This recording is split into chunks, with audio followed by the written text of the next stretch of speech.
Welcome to Unified Fitness, the most complete and effective health promotion program you'll ever find. In just 35 days, Unified Fitness gives you the keys to optimum, sustainable health. You'll enjoy greater stamina and flexibility, improve your ability to recognize and handle stress, and most fantastically, discover how you can mobilize, channel, and focus your immune system to fight infectious disease. Unified Fitness's unique ability to teach you how to manage your immune system will not only help you combat common viruses and bacteria, but can also help you self-treat and even eliminate life-threatening illness, such as heart disease, cancer, stroke, and diabetes, and chronic debilitating illness, such as arthritis, fibromyalgia, and chronic fatigue. And now, here to tell you about Unified Fitness is the program's creator, John Alton. Hello, I'm John Alton. What you're about to see and hear is over 30 years of study and practice in Western fitness and East Asian martial and self-healing methods rolled into a single program called Unified Fitness. The aim of Unified Fitness is to help make you self-sufficient in healing, disease prevention, and health maintenance. The program consists of 6 exercise series plus a set of nutritional guidelines and is taught in 4 phases. The first phase presents the first exercise series in the nutritional regimen.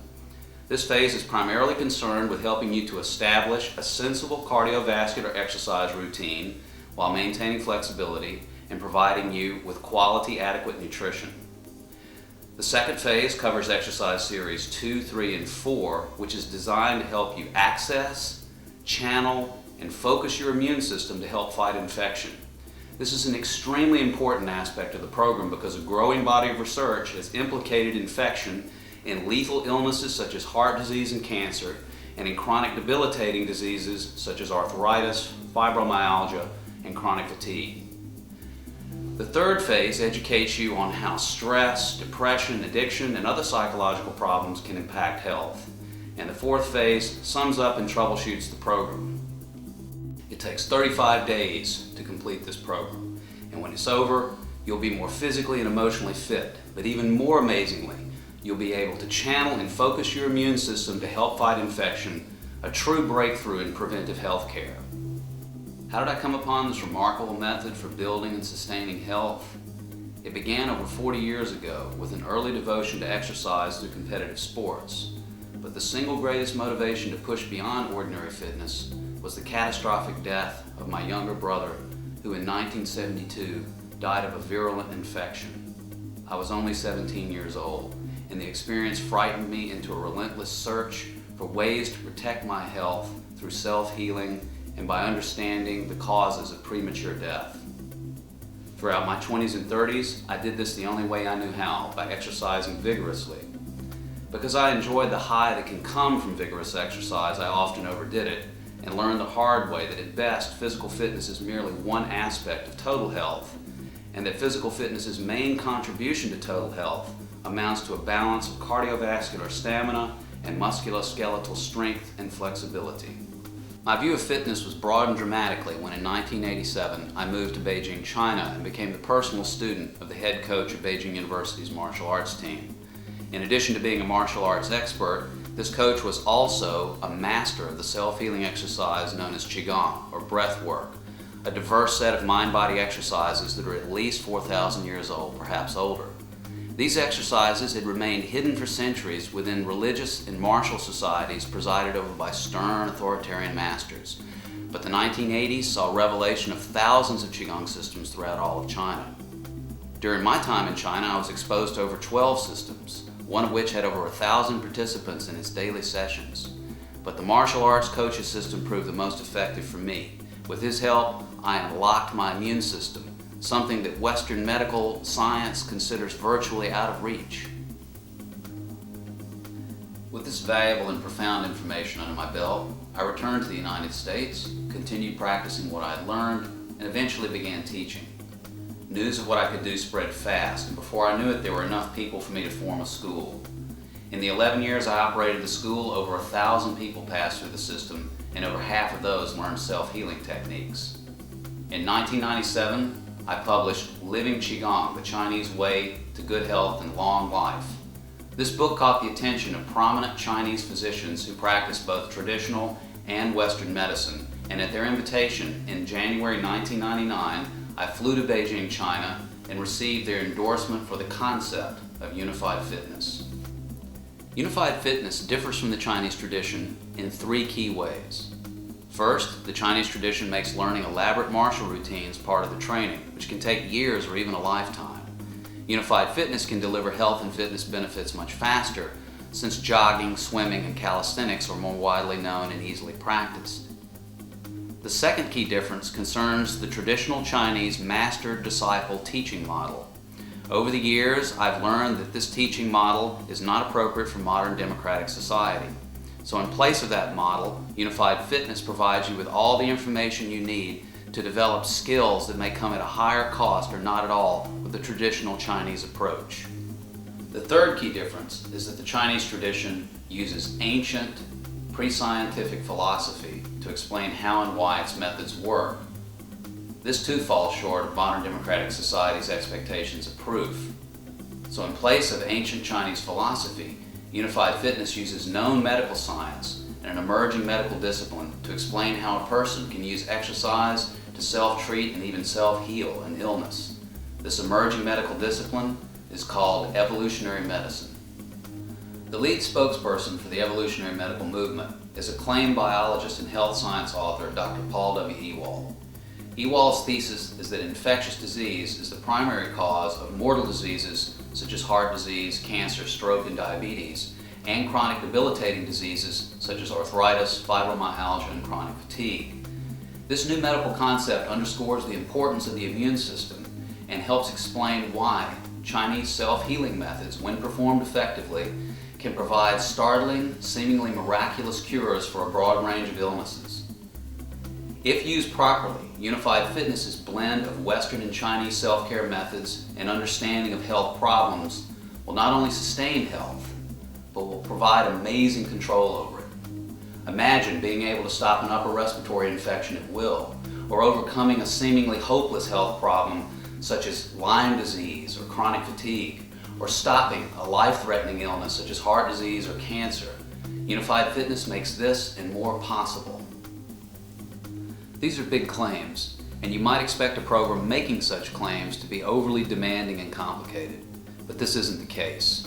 Once you've completed your 35-day training, your typical routine will look something like this.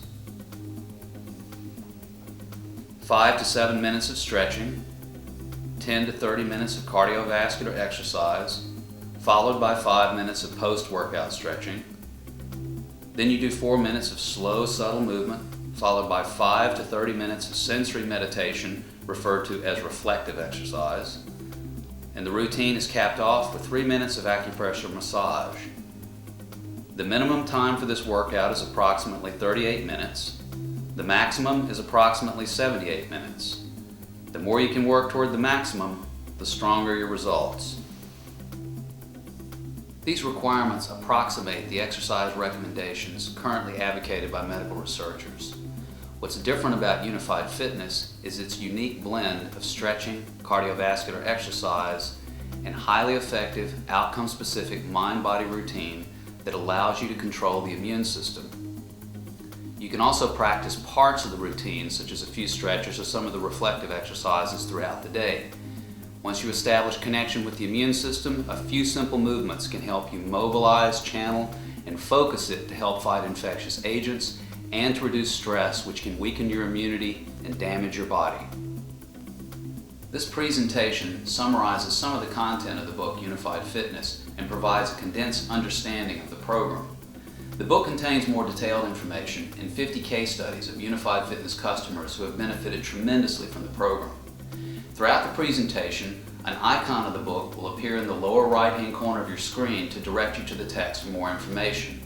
The number or numbers in the icon refer to chapter or chapters of the book. If you don't have the book, we'll provide you with ordering information at the end of the program. So now, sit back and enjoy. You may learn things you never thought were possible. You'll hear some amazing stories, and hopefully you will be inspired to begin your own 35-day Unified Fitness program. I'm Stan Alexander, I'm 45, and I've been doing Unified Fitness for 3 years. When I first came to the program, it was really an act of desperation because I could tell that my health had deteriorated to a point that if I didn't do something really quick, that another trip and a serious illness, another trip to the doctor was in short order. It was in November of 1992, while out cycling and training for the upcoming season, that I started to feel pains in my neck. Those got progressively worse until I sought medical help for it in January of 1993. Found out that those pains were in fact associated with coronary heart disease. At that point I found out I had a 98% blockage in one of the main coronary arteries, and that blockage was opened with an angioplasty. I had been on very strong medication to lower my cholesterol for about 4.5 years. And it was on actually a pretty strict diet. My cholesterol had fallen, if you can call it that, all the way to a low of about 240, and basically was ranging between 280 and 240 in terms of total cholesterol. My triglycerides were very, very high, in excess of 600. I was told by my medical team, some of which actually were very active in anti-cholesterol research, that was about the best I could expect, and in effect was the best that medical science could offer at that point in time. One particular day, after half an hour of yard work, I remember going in, having to lie down on the sofa and basically fall asleep, and feeling very, very bad physically. At that point it was clear to me that my condition was becoming serious. And I told my wife, I'm either going to have to go back to the doctor, and I don't think it's going to be good news, or I've got to find a way to release some of the pressure and get back into some kind of physical condition. That same day, she cut out an ad for Unified Fitness and classes that they were giving, and gave it to me. I called the school and arranged to start in the next class. That was in November of 1998. I went to the classes. I did the prescribed routines religiously and exactly as the instructor had told us that we should do. Continued on with the program. After a total of 6 weeks, I happened to go back for a cholesterol test again. And at that point, very much to my amazement, my total cholesterol was 120. The triglycerides were 150, and the HDL-LDL mix was much better than it had ever been.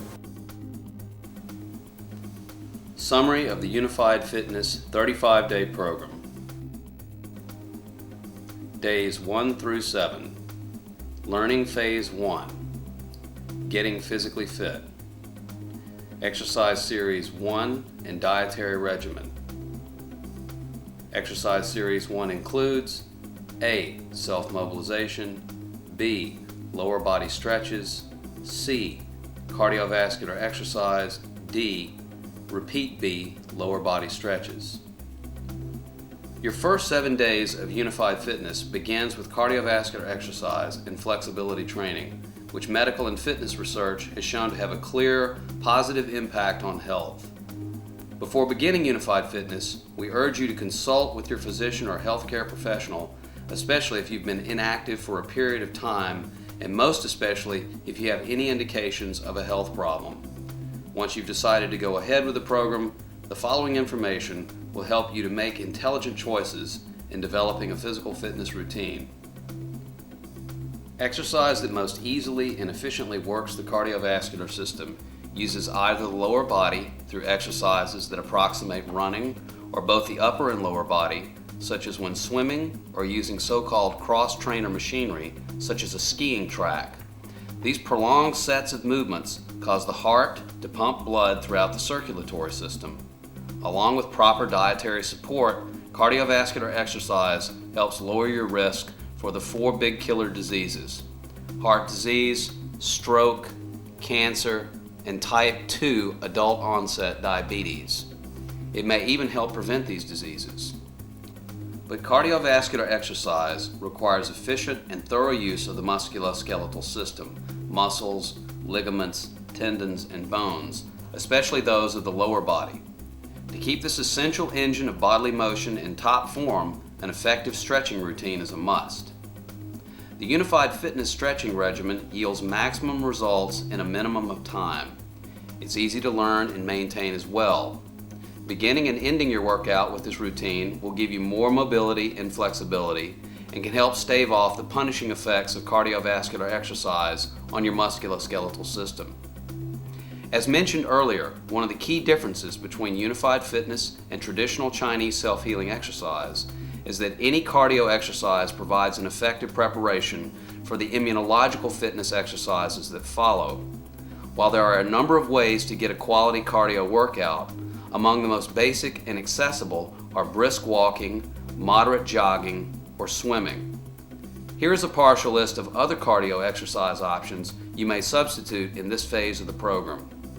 Treadmill, cycling, stationary or mobile, cross-trainer machines, such as skiing tracks or stair climbers, aerobic dance, Eastern and Western martial arts, jump rope, tennis, basketball, racquetball, squash, rock climbing, whitewater canoeing, ice skating, cross-country skiing, water aerobics or water running, especially for seniors and for those who have difficulty with weight-bearing exercise. With so many choices, regular exercise need not be monotonous. But remember, the tendency of cardio exercise to create muscular tightness, plus the damage that can be done through repetitive motion that almost all cardio exercise involves, makes stretching a necessary component of any physical fitness routine. I actually had a torn cartilage in my left knee due to a skiing accident. And through Unified Fitness, my healing time was greatly reduced. And after that, I won the Virginia Men's State Clay Court Championship. And I think that's somewhat remarkable because most people, there are some people after a cartilage injury like that, they never play tennis again. Phase 1 continued, Unified Fitness Nutrition. As soon as you begin Unified Fitness, you must become more mindful of what you eat, largely to ensure that you're getting enough of the right kind of fuel to sustain regular exercise and to maintain a healthy immune system. But before you begin unfolding your napkin, the broad issue of proper diet needs a bit of clarification. Unified Fitness Nutrition combines contemporary nutritional science with ancient Chinese nutritional medicine. It advocates eating a balance of protein, low glycemic carbohydrates, and unsaturated fats in every meal. This balance is close to that described in the Zone diet books by Dr. Barry Sears, with a few differences from what both Dr. Sears and many diet gurus currently advocate. Weight loss is one such difference. Some people have entered the Unified Fitness program with weight loss as a goal, and we've helped them to achieve that goal. But we also taught them not to obsess on their weight. Recent research indicates that modest activity, not weight loss, is the best indicator of long-term good health. If you provide the body with the right kind of fuel it needs to exercise and keep on exercising, the weight loss tends to take care of itself. Thus, you should be eating the kind of diet best suited to at least modest activity. The book Unified Fitness contains a detailed chapter on nutrition that synthesizes common sense and nutritional science, as well as natural and traditional Chinese medical approaches to healthy eating. With a simple, sound diet plan to support your Phase 1 physical routine, you're ready to begin Phase 2, immunological fitness.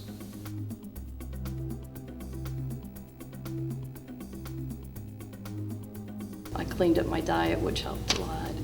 Lost about 30 pounds. People just said that they felt like I was a more joyful, comfortable person to be around, and that I was having an easier time of meeting my goals and being pleased with my life. And when I talked with other participants, they were also making similar changes. And when they would do the program, it helped them feel better, and then they were able to take the next step towards their goal. And it tended to be more positive or successful, and we all noticed that when we didn't do the program, things just didn't go quite as well.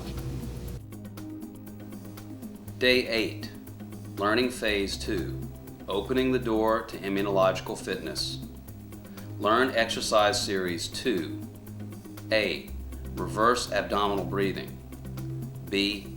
6 subtle movements. Together, Exercise Series 2A and B, Reverse Abdominal Breathing and 6 Subtle Movements, introduce you to reflective exercise. The true power of reflective exercise is very difficult to achieve without subtle movement, the basis for the Chinese fitness exercise known as Tai Chi, pronounced and spelled in the West as Tai Chi. Subtle movement also plays a big part in the even more ancient Chinese fitness exercise known as Qigong, sometimes pronounced and spelled in the West Qigong. The problem with Tai Chi and the even simpler Qigong is that they are learning-intensive, time-consuming practices that carry the added burden of not being able to explain their benefits to a non-Chinese audience. For these reasons, Unified Fitness uses the 6 subtle movements. This simple routine delivers in condensed form the essence of the far more involved Tai Chi, thus saving the novice the worry of having to learn hundreds of extremely complex movements and postures whose function extends into and is therefore clouded by the issue of self-defense.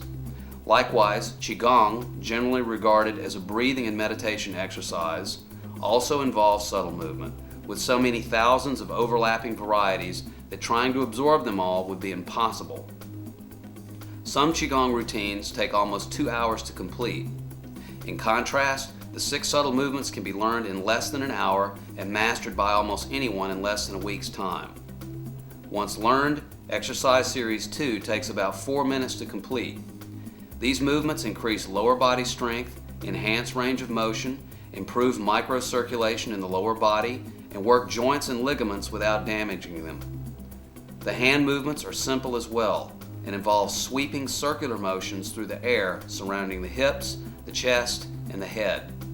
These areas of the body are referred to as centers, with hips being the low center, the chest being the middle center, and the head being the high center. I definitely have the feeling that this has helped me to heal myself and to keep myself in good physical shape. And as I've told John many times, I plan to continue my meditation for, the rest of my life. It's really been a kind of life-changing experience for me. Before learning the 6 subtle movements, you must learn to use a form of abdominal breathing known as reverse breathing.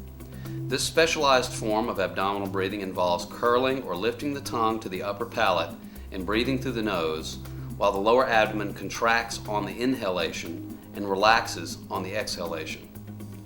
Let's take a minute to discuss how the 6 subtle movements and reverse breathing stimulate the immune system.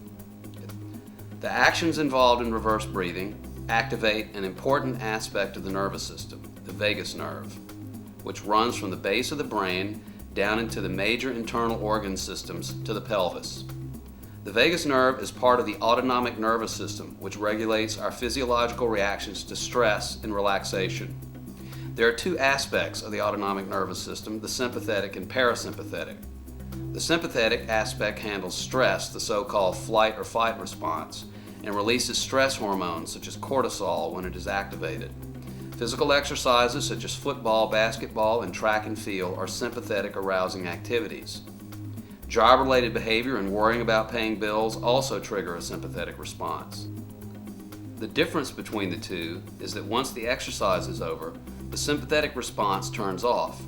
In the case of a job or some looming debt, the sympathetic response can remain active for long periods of time, which produces a stress hormone overload that can damage health. Response to the parasympathetic nervous system, on the other hand, is warm, relaxing, and basically happy. For most adults, such feelings are rare, occurring mostly when we're asleep. As it turns out, the vagus nerve makes up about 75% of the parasympathetic system. Though the vagus nerve performs a variety of complex internal functions, many of which are still poorly understood, we know that it aids in digestion, a process that is particularly sensitive to actions by the tongue. Curling or lifting the tongue to touch the upper palate most likely stimulates the upper branches of the vagus. At the same time, the gentle contractions and relaxations of the lower abdomen possibly stimulate the nerve's lower reaches, which tie into the extremely sophisticated network of neurons surrounding the gastrointestinal tract. Sometimes referred to as the abdominal brain, this mass of gastrointestinal neurons has been shown to think independently of the brain and is especially responsive to abdominal pressure, such as that created by the muscular contractions and relaxations of reverse breathing. Activation of the vagus nerve means that neurotransmitters, chemicals nerves use to activate one another, begin flowing in the deeper regions of the body where the nerve snakes and coils. This process probably takes place in a more complex way when we fall into a deep, relaxed sleep. This helps explain how neurotransmitters, once thought to inhabit only the brain, have turned up in the gastrointestinal tract of patients being treated for seemingly unrelated disorders. To fully appreciate how the body's immunology might respond to all of those neurotransmitters drifting down into the intestines, first it's important to understand that most of the body's disease-fighting entities, white blood cells or lymphocytes, are stored in the lower region of the body from the diaphragm down. The other thing to know is that lymphocytes like neurotransmitters. They have hundreds of neurotransmitter receptor sites all over their surfaces and have been shown to travel vast distances of the body in search of neurotransmitters. Thus, increased neurotransmitter flow, which an active vagus nerve automatically means, might reasonably be expected to spark lymphocyte neurotransmitter interaction in the abdomen. This is the spark that begins development of immunological fitness, but more neurological fuel is needed to power that process. For that, you need additional exercises drawn from the ancient practices of traditional Chinese self-healing.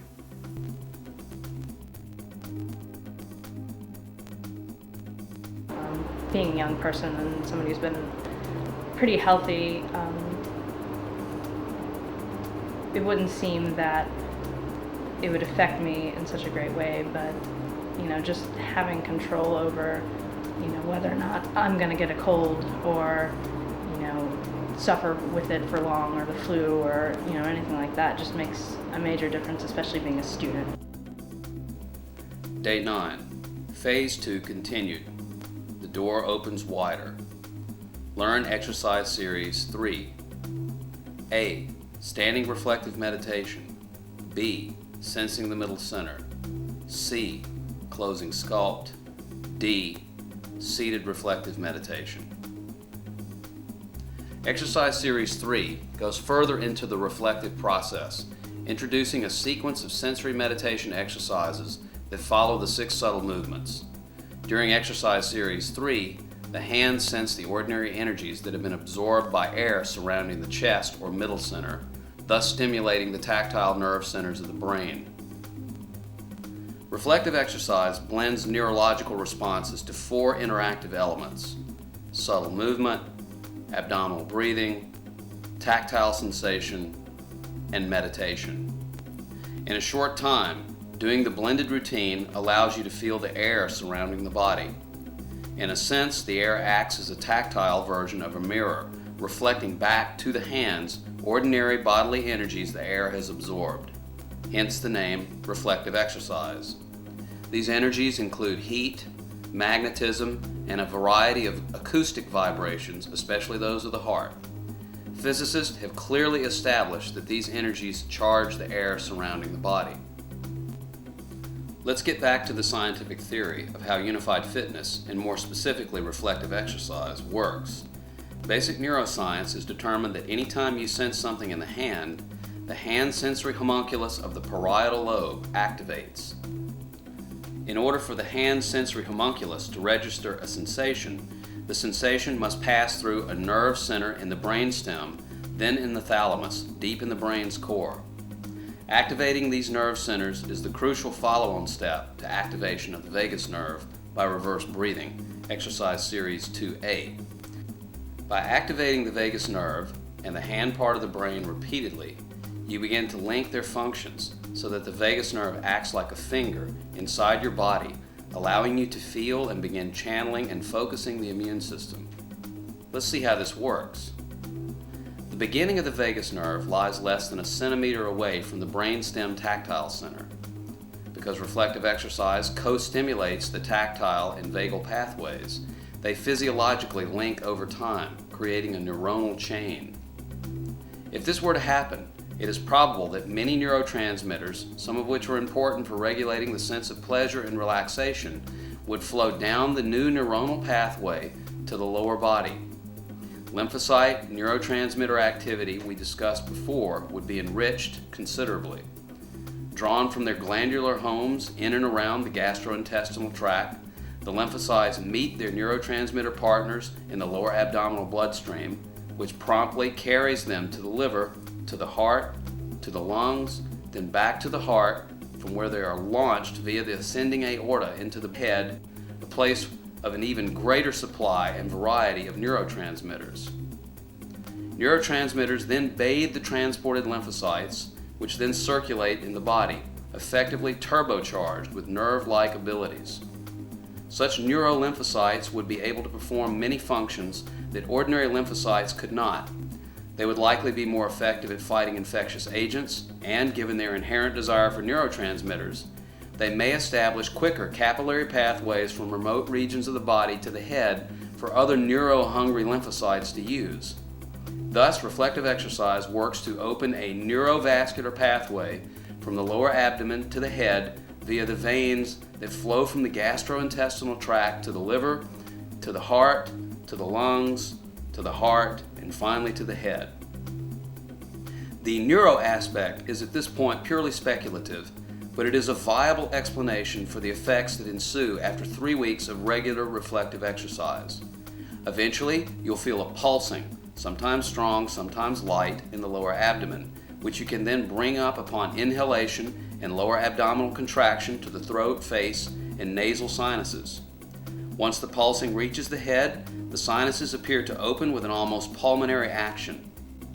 This newfound ability to feel blood flow from the lower abdomen to the head and back down again may be that the link between the primitive, deep tactile center of the brain and the vagus nerve gives the vagus some fleeting tactile ability.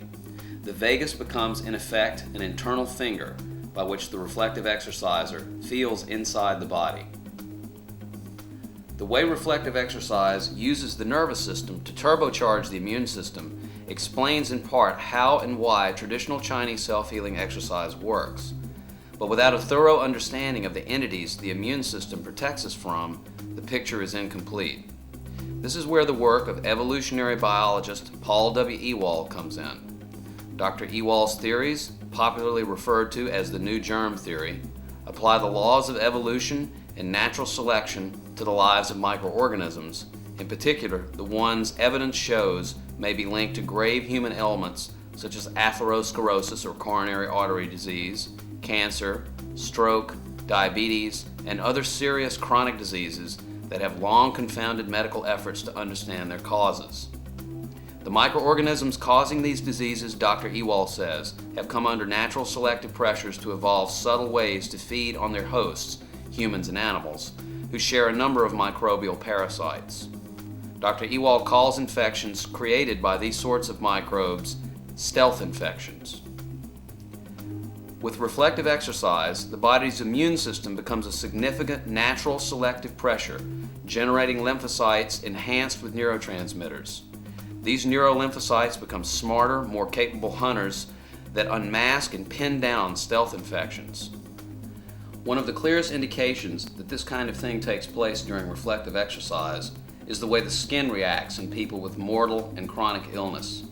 People with life-threatening diseases such as heart disease and cancer, as well as those with chronic debilitating diseases such as fibromyalgia and chronic fatigue, will notice that their disease symptoms dissipate while itching sensations, muscle twitches, and skin rashes appear simultaneously.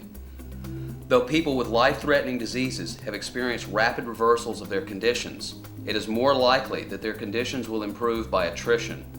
In these cases, satisfaction comes from being able to effect short-term control over their illnesses. With persistence, their health problems become more easily managed or else fade altogether. One plausible evolutionary medical explanation for this is that reflective exercise focuses the immune system on the stealth infection responsible for the ailment and either kills it off or forces it to evolve. The speed with which germs respond to natural selective pressures is truly amazing. Though some may take years to evolve, others, such as Staphylococcus, are capable of evolving in a matter of hours. This means germs can develop immunity to drugs, grow faster than your immune system can wipe them out, or come up with ways to hide from your immune system so that the damage they inflict takes place over a long stretch of time. They can also evolve to more benign strategies, as have many of the bacteria that reside in the gastrointestinal tract. Some of these bacteria have evolved a codependent relationship with us. They help us digest food, produce essential nutrients, and fight off less helpful competitors. Without these benign bacteria, we would not be able to live. There are other ways reflective exercise may heighten the immune system, and Dr. Ewald's theories raise many issues that we won't get into here. For a more thorough discussion of the theoretical background of reflective exercise, please consult Unified Fitness, a 35-day exercise program for sustainable health. The main point here is that reflective exercise appears to connect tactile aspects of the nervous system with key elements of the parasympathetic nervous system to turbocharge the immune system. This, in turn, acts as a selective pressure on disease organisms hiding in the body, giving the reflective exerciser the power to manage disease symptoms by killing off the source infection or by forcing it to evolve into a relatively harmless parasite.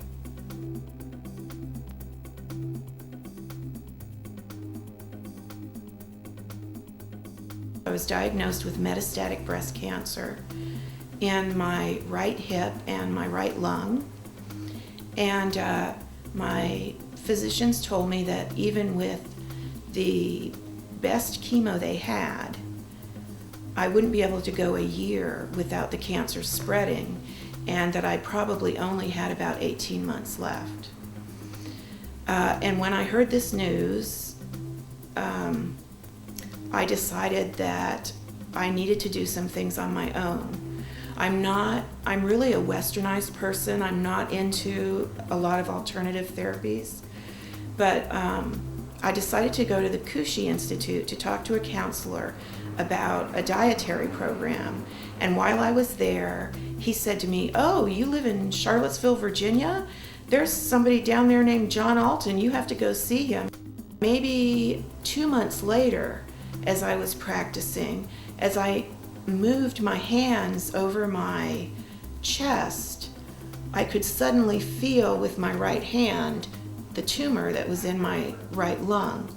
And when my hand passed over it, I would feel like a heat sensation, and I could actually feel the shape of the tumor. And then when I moved my hand away from it, the sensation went away. And then when I moved my hand back up again, I again got the sensation, and it was a very hot, kind of burning. It's hard to describe. And I also felt like a pop, like something had deflated in my lung. So the next time I saw my oncologist, I asked her about it, and she said, "Well, I have no idea what that is, but the tumor is deep enough in your body that if something had happened to it, you wouldn't feel it anyway." And then it was shortly thereafter that I had a bone scan and a CT scan, and the bone scan showed that the tumor on my hip had become what they call sclerotic tissue, which is just hardened bone tissue, and that there did not appear to be any active growing cells in that area, that it was almost like a scar area on the bone. The tumor in my lung had also sort of shriveled up, that it did not appear to, it appeared as scar tissue. I guess I should also add at this point that I had taken 8 doses of chemotherapy, and after the first 2 doses, they verified that it was no longer working for me. But I took 6 additional doses because at that point I didn't know what else to do. And as I neared the end of my chemo regimen, that's when I went for nutritional counseling, and they told me about reflective exercises in John Alton. And so I think it's important to note that the doctors told me that even if that chemo had worked, I wouldn't be able to go a year without my cancer spreading and would probably die within 18 months. That I am now coming up on the 2-year anniversary of my diagnosis. And I just had scans done maybe 3 weeks ago. And there's no evidence of any, not only of any further spreading, but of any growth in the initial areas of cancer.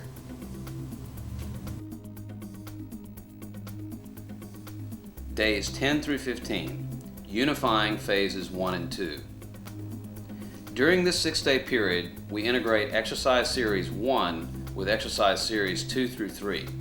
This is a key time in the program for developing the neurophysiological connections that are essential for immunological fitness.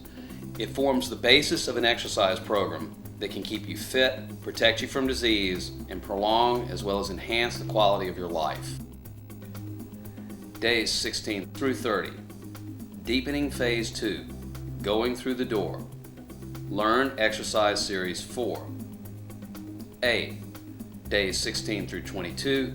Gentle chaosercise of the low center. B. Days 23 through 29. Gentle chaosercise of the middle and high centers. C. Day 30. 16-step acupressure massage. The term chaosercise means to combine chaos with exercise. As a form of chaosercise, exercise series 4A and B involve moving the body in an apparently random fashion while using the hands to sense the charged air around the low, middle, and high centers. Doing these chaotic exercises enables you to co-activate the target nerve centers and strengthen their link while standing up and moving, again boosting the immune system. At this point, exercise series 4C, a 16-step acupressure massage routine, follows seated reflective meditation. The purpose of this massage routine is to spread the immunological effects of all the reflective exercises. Days 31 through 32. Phase 2 continued. Taming germs. Learn exercise series 4D. Rigorous chaosercise. Precludes cardiovascular exercise, exercise series 1C, in the event of illness, short or long term. Rigorous chaosercise should be inserted in phase 2 following the 6 subtle movements, exercise series 2B. The last few days of Unified Fitness involves learning how to exercise when you come down with a cold, flu, or some other minor ailment, or when you suffer from chronic illness. Doing exercise series 2B, 6 subtle movements, 3A, standing reflective meditation, 4B, gentle chaosercise of the 3 centers, and 3D, seated reflective meditation, can help in such cases, but there is an even more effective way to speed things along. We call it rigorous chaosercise.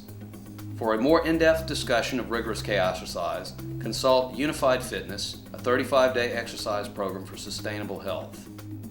Rigorous chaosercise can be quite useful in helping the body tame the effects of infectious or chronic disease. The Unified Fitness approach to these movements is more structured than many traditional Chinese practitioners would probably like. Unified Fitness has effectively turned them into a form of exercise, essentially a kind of aerobic flailing. The purpose of gentle chaosercise is to help the practitioner sense reflections in the air around the 3 centers.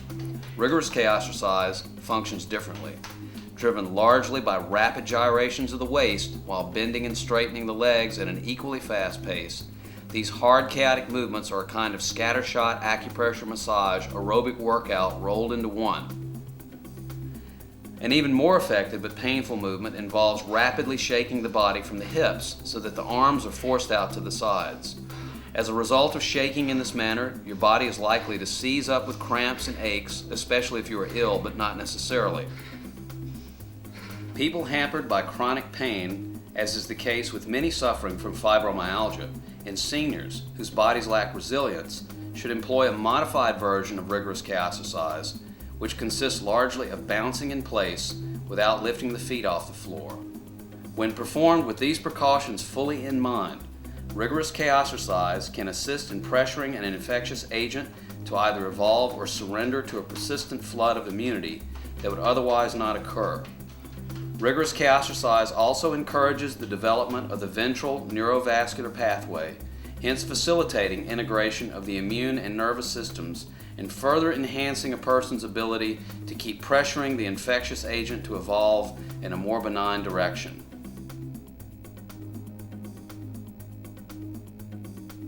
Yeah, I think at first I was a doubter of rigorous chaos exercise until I really started to get into it. And I remember sometimes I felt like I had pain in my back for a while because in the midst of working on these injuries, I fell last spring playing basketball and my back hurt, and I was sort of reluctant to start doing the rigorous chaos exercise. But I guess maybe about 3 months ago, I really started to get back into it and just sort of went ahead and did it, and my back is feeling a lot better now. It actually pushed a lot of the sickness, down my leg and out my back, and now this morning I ran 3 miles. Days 33 through 34. Phase 3. Relaxation meditation, mapping the mind, using the map, discovering the spirit. The remaining days of the program focus on self-assessment and behavior modification exercises to help you make the program a part of your life. These exercises help you recognize and cope with everyday stress, reveal psychological and emotional imbalances, and provide suggestions for constructive action. Delving into these issues makes the gains you've made in phases 1 and 2 all the more powerful and sustainable.